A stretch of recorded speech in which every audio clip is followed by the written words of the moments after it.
A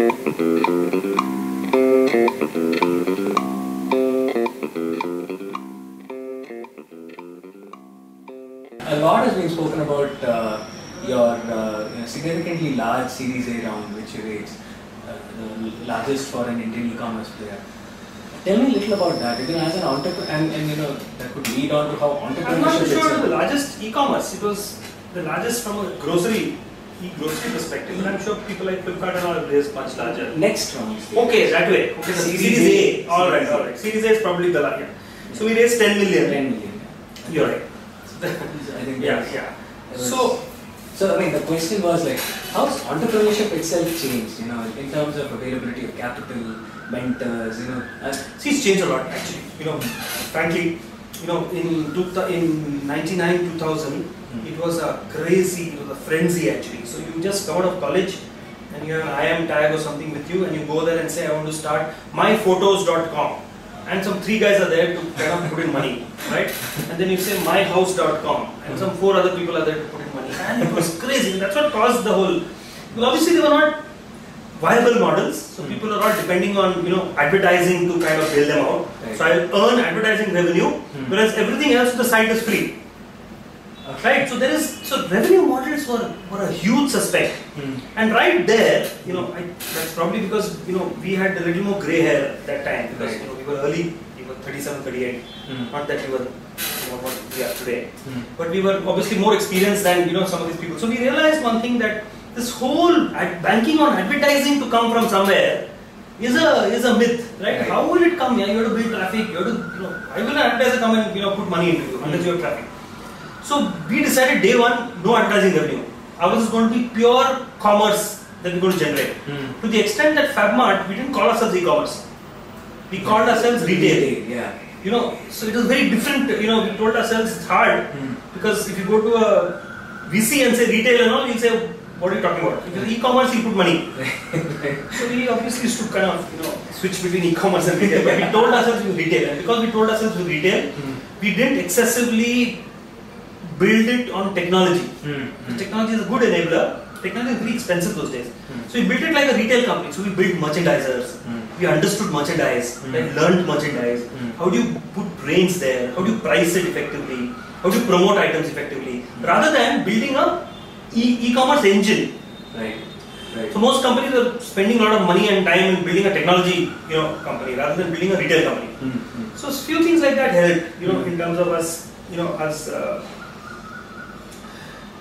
investors those days were.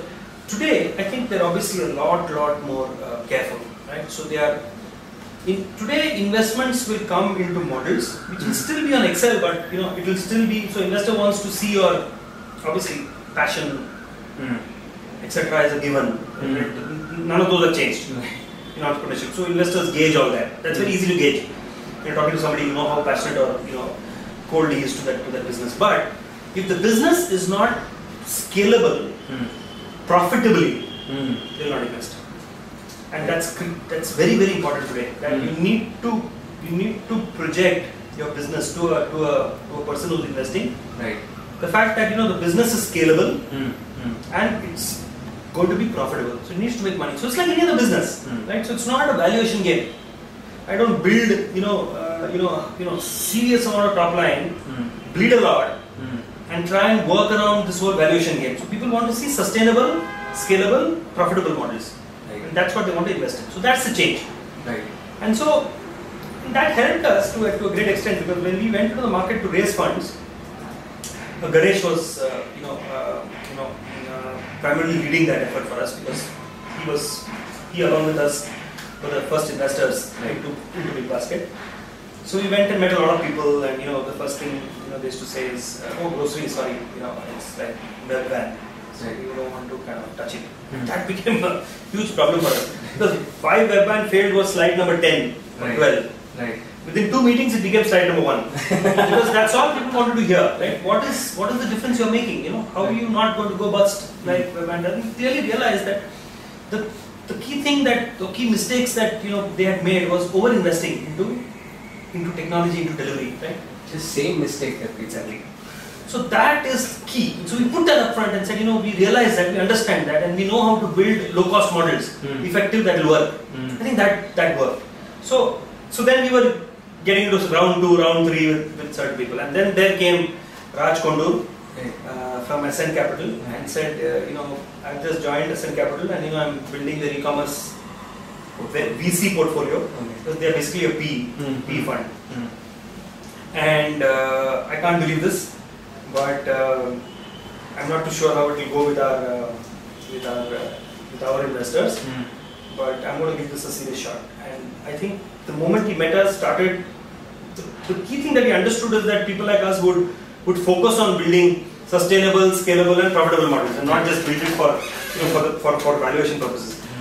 So I think he went back, presented the case internally, and actually within 1 month we closed it. So we were very, very, I don't know what to say, we are lucky, but the fact that Raj came, he knew us because he was one of our early investors into FabMart. Oh, okay. From Chris Capital. Right. After Reliance, Chris Capital came in. So Reliance and Chris Capital were the two, Chrysalis Capital they were called then, now they call Chris Capital. Were the two people who made the investments into FabMart, the first two investments. Right. So he knew us very well. He sat on our board. So he's and we've been keeping in touch. It was actually so this meeting, Ganesh, the pace at which we set the whole thing up, launched in December 3rd, 2011, and by Feb we had the money in the bank. I think it was quite an amazing run, and I think a lot of the fact that we were focused on a few critical things helped us. And you also always need a little bit of luck in all this. So that's true. I think in a month closing that sort of a deal is pretty good.